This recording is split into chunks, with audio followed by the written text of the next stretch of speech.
شروع سے انہوں نے ہماری تعلیم کی طرف بہت توجہ دی اور بچپن سے ہی بہت انٹرسٹ لیتے تھے. روزانہ ہمارا اسکول کا کام بھی چیک کرنا اور انکریج بھی کرنا کہ ہم اس کی طرف پوری توجہ دیں, اور ساتھ ساتھ ہماری ایکسٹرا کریکولر ایکٹیویٹیز میں بھی ہمیشہ ساتھ ساتھ رہتے تھے. ہمیں رائڈنگ کرنے لے جایا کرتے تھے بچپن میں, اور پھر مجھے اسکواش بھی انہوں نے خود سکھائی. اور دوسری طرف جو انہوں نے ہمیں خاص کر میں کیونکہ سب سے بڑا تھا اس لیے زیادہ توجہ انہوں نے دی کہ میں شروع سے ہی اپنے آپ کو جتنا انڈیپینڈنٹ کر سکتا ہوں کروں. اور فیسلٹیز ہونے کے باوجود بھی ہمیشہ انکریج کرتے تھے کہ کبھی کسی چھٹیوں میں جانا ہو تو ہم خود سے اکیلے جائیں ملنے کے لیے اپنے رشتہ داروں کو, اور یہ بھی انکریج کرتے تھے کہ عوامی ایکسپریس میں ٹریول کریں تاکہ معلوم ہو ہمیں کہ عام لوگ کس طرح رہتے ہیں. بچپن کا ایک واقعہ جو مجھے یاد ہے کہ اس سلسلے میں کوئی چوتھی پانچویں جماعت میں تھا تو ہمارے گھر کے قریب کچھ لوگ رہتے تھے, تو انہوں نے ایک دن میری پٹائی کر دی اور میں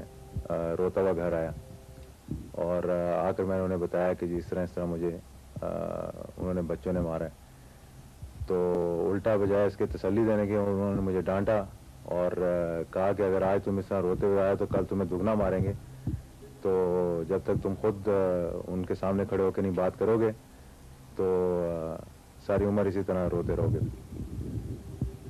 اس کے علاوہ ہمیشہ انہوں نے ٹریولنگ وغیرہ میں بھی بہت انکریج کیا. جب بھی چھٹیوں میں جارڈن ان کے پاس جانا تو مجھے ایک دو دفعہ تو خود بھی ساتھ لے کر کے سیریا اور لیبنان, لیکن زیادہ انکریج کرتے تھے کہ میں اکیلا جا کر وہاں ملک دیکھوں, اور ہمیشہ واپسی پہ کہا کرتے تھے کہ عمرہ کرتے ہوئے پاکستان جانا, اور انشور کیا کرتے تھے کہ ہم واپس آتے ہوئے سعودی سے عمرہ کرتے ہوئے ہیں اور مدینے سے ہوتے ہوئے ہیں.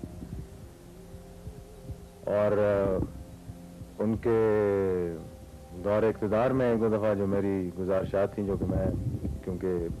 بحرین میں کام کرتا تھا اور میری زیادہ تر جاب جو تھا ٹریولنگ سے منسلک تھا, اس کی وجہ مجھے چند ایک ایسی کنٹریز میں جانا پڑتا تھا جہاں پہ ہمارے پاسپورٹ کی وجہ سے لمبی لمبی لائنوں میں کھڑا ہونا پڑتا تھا. اور تو میں نے ان سے ریکویسٹ کی تھی کہ آپ مجھے, ہماری انٹائٹلمنٹ ہے کہ ڈپلومیٹک پاسپورٹ اگر دے دیں تو اس سے میرا ایک تو ٹریولنگ میں 50% ڈسکاؤنٹ ایئر لائنز دیتی ہیں وہاں پہ, اور دوسرا یہ کہ جب میں جاتا ہوں تو وہاں پہ امیگریشن والے مجھ سے ایسے سوالات پوچھتے ہیں جو بڑے امبیرسنگ ہوتے ہیں. تو ان کا ہمیشہ یہ جواب ہوتا تھا کہ آج تو میری وجہ سے تم ڈپلومیٹک پاسپورٹ لے لو گے, لیکن کل جب یہ تم سے واپس لیا جائے گا تو تمہیں بہت تکلیف ہوگی. تو ہمیشہ انہوں نے یہ انکریج کیا کہ وہ اسٹینڈرڈ ہم مینٹین کریں جو ہمیشہ اس کو ہم سسٹین کر سکیں. اور اللہ تعالیٰ کا بڑا شکر ہے کہ اب ہمیں خیال آتا ہے کہ جو باتیں وہ ہم سے کہا کرتے تھے وہ بالکل صحیح ہوتی تھیں, اور اس میں ہمیں آئندہ ہماری زندگی میں بہت مدد ملے گی.